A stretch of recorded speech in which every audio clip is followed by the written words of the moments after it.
Laging may traffic dito. Ibang klaseng traffic. Hindi sa lansangan, kundi human trafficking. Ano ba ang human trafficking?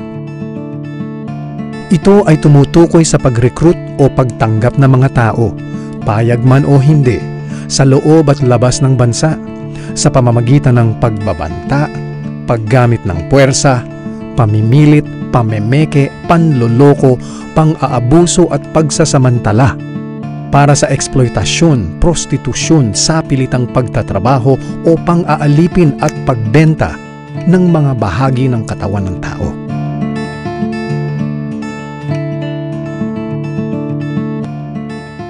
Taon-taon, 400,000 mga kababaihan at kabataan ang nagiging biktima ng human trafficking. Hindi kaya kakilala mo ang ilan sa kanila? Siya, si Buboy. Sa pagnanais niyang tumulong sa kanyang mga magulang, nagplano siyang makipagsapalaran at maghanap ng trabaho sa Maynila. Ikaw ba si Buboy? Opo. Bakit po, boy? Kakilala ko ni Tony, yung ka-basketball mo. Naghahanap ka raw ng racket. Gusto mo gawin kitang extra. Kaso nga lang malitang kikitain mo eh. Pero kung gustong-gusto mo talaga, gagawin kitang bida. Kaso nga lang papayag kang maghubad. Hubad? Huwag kang mag-alala.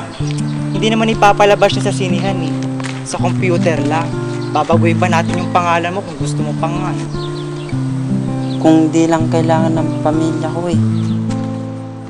Magkabarkada sina Gina, Malu at Fe, mga second-year nursing students. Inip na inip ng makatapos ng pag-aaral para makaranas ng masarap na buhay. Excuse me, miss. Gusto mo ako nalang kukuha ng picture sa inyo para kumpleto kayo? Oh, sige. Ang bait mo naman. Wait, dito ka na.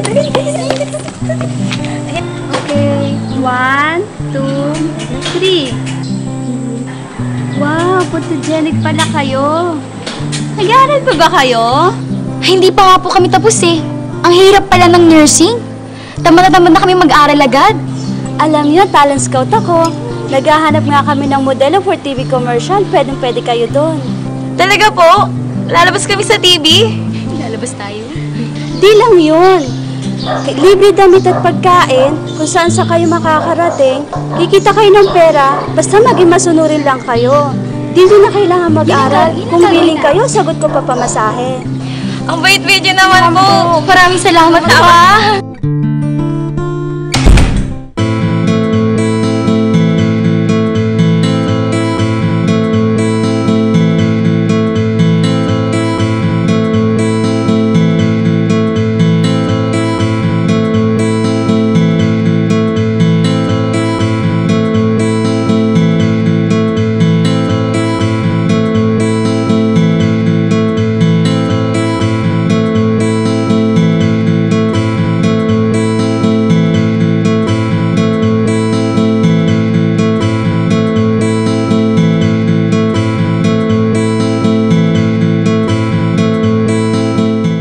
Meron ng batas na nagtatakda ng mga polisiya upang masupil ang trafficking ng mga tao. Kumikilos na ang gobyerno at ang pribadong sektor para sa mas agresibong pagpapatupad ng batas laban dito. Huli ka! Wala kang taka sa batas. Ang parusa, multang hanggang 5 milyong piso. Pagkakabilanggo ng hanggang habang buhay.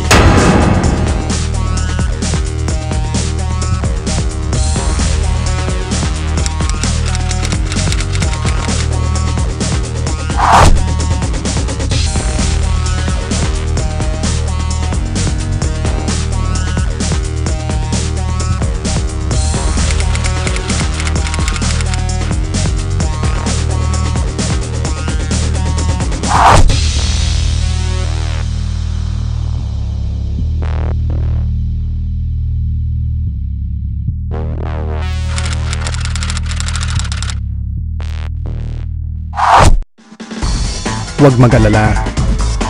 Marami ang handang tumulong. Marami na ngayong programa ang iba't ibang sangay ng pamahalaan na naglalayong maagapan ang human trafficking. Tinutulungan ding mapangalagaan at maibangon muli ang mga biktima ng trafficking.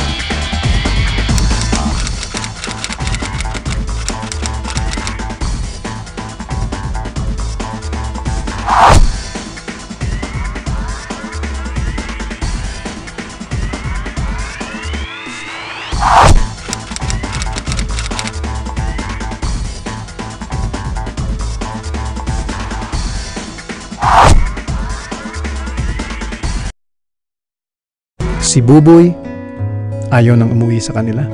Tinanggap na niya ang kanyang kapalaran. Mabuti na raw yun kaysa magnakaw. Wala naman daw siyang sinasaktan. Nagdudulot pa nga siya ng kasiyahan. Kahit papano'y nakakatulong siya sa kanyang mga magulang. Wala na ba siyang pag-asa? Sina Gina, Malu at Fe dali-daling umuwi sa kanila.